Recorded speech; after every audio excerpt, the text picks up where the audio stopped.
செல்வி சொன்னதை கேட்டியா? செல்வி எந்த அளவுக்கு வசந்தவ இதெல்லாம் இப்பயாவது புரிஞ்சுக்கிட்டியா?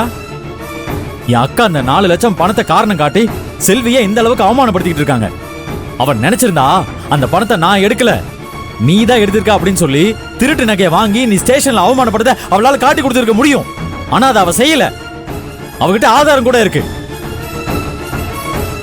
ஆனா அக்கா அவமானப்படுத்துறத ஒரு பொருட்டா எடுத்துக்காம உன்னை காட்டி கொடுக்காம எல்லா படியும் அவளை ஏத்துக்கிறான். அவளை போய் புரிஞ்சுக்காம நானும் உன் கூட சேர்ந்து அவளை அவமானப்படுத்திட்டேன். அதை நினைச்சாலே எனக்கு அசிங்கமா இருக்கு. நான் செஞ்சதெல்லாம் தப்புன்னு அவன் முன்னாடி நின்னு மன்னிப்பு கேட்க கூட அருகதை இல்லாதவனா குற்ற உணர்ச்சியில தவிச்சுக்கிட்டு இருக்கேன்.